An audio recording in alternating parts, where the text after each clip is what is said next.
at Tyskland og Danmark har den her fælles historie, hvor de har været så forbundne, også territorialt, altså og sprogligt. Helt tilbage omkring 1800, der er der ikke rigtig nogen grænse mellem dansk og tysk, og der er en del forfattere, altså danske forfattere, der skriver på begge sprog, og som rejser til Tyskland og indgår i sådan en tysk offentlighed og har tyske læsere, og som virkelig nærer sig af denne her kulturelle symbiose, som man kan sige eksisterede i oplysningstiden, hvor der var sådan et kosmopolitisk udblik.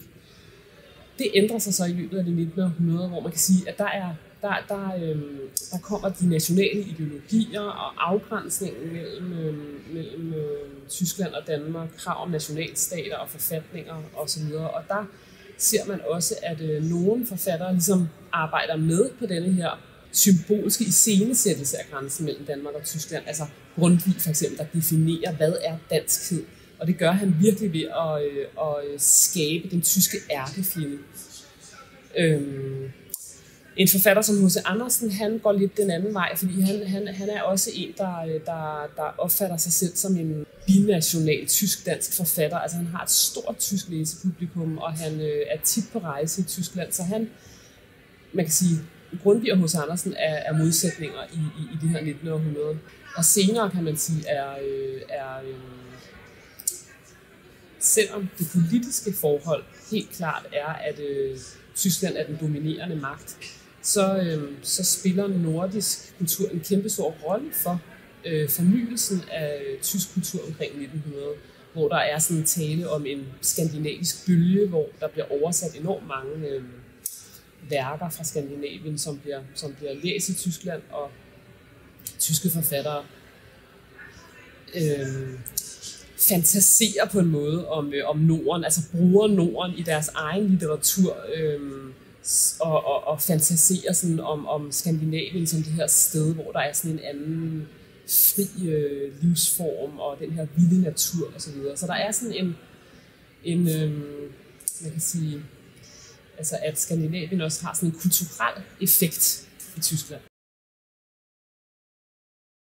I 1864, da Danmark tabte en krig mod Preussen, der blev grænsen rykket sådan meget nordpå.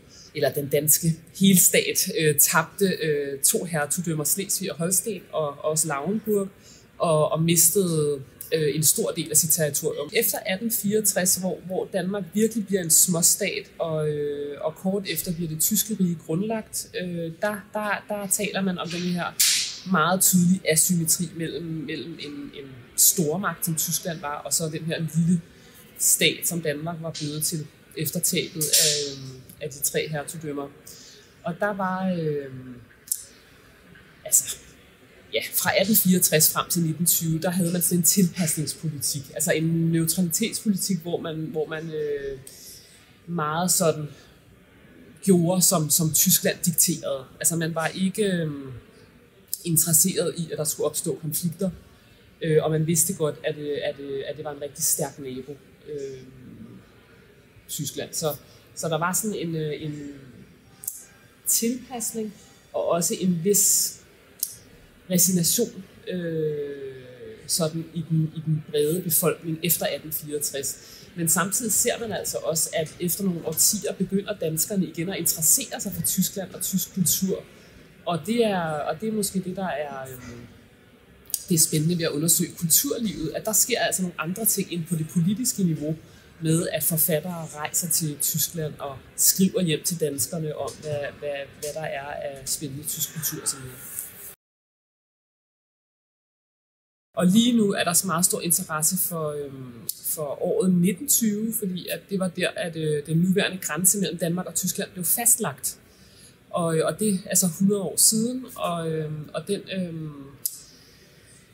grænsefastlæggelse er en meget vigtig station i den her dansk-tyske historie. Efter 1. verdenskrig, der havde Tyskland lidt et stort nederlag, og der var et ønske om at opløse de gamle imperier i Europa og lave nationalstater efter folkelig bestemmelsesret.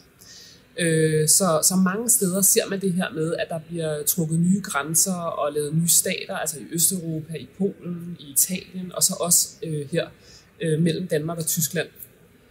Og det, der er sådan ret enestående ved den her dansk-tyske grænsedragning, er, at man gjorde det ud fra en folkeafstemning i 2 zoner, så man lod altså befolkningen, der boede der, selv bestemme, hvor grænsen skulle forløbe.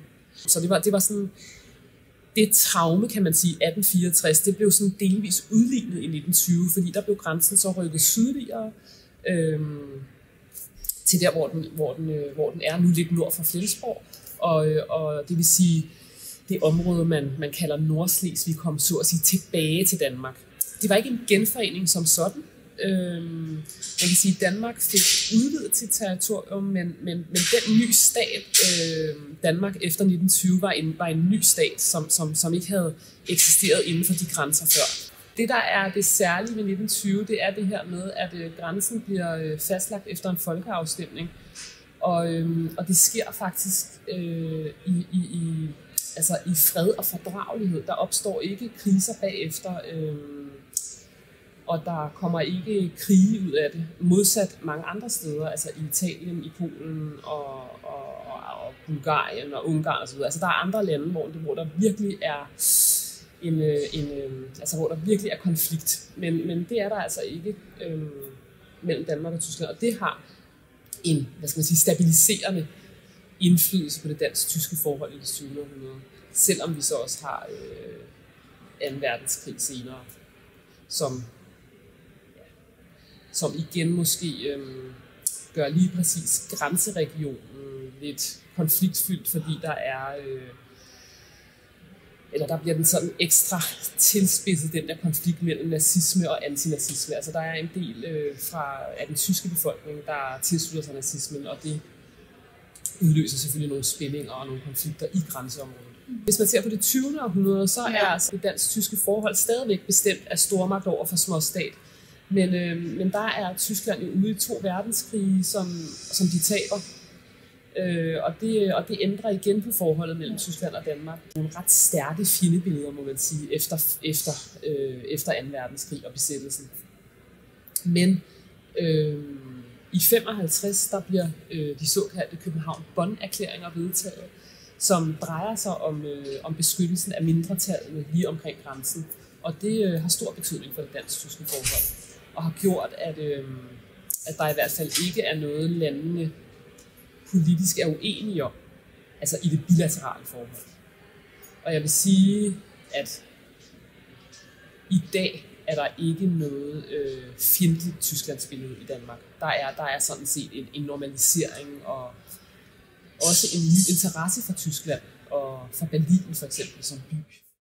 Kendskabet til den her dansk-tyske fælles historie er rigtig vigtigt, både for at forstå dansk historie og også europæisk historie.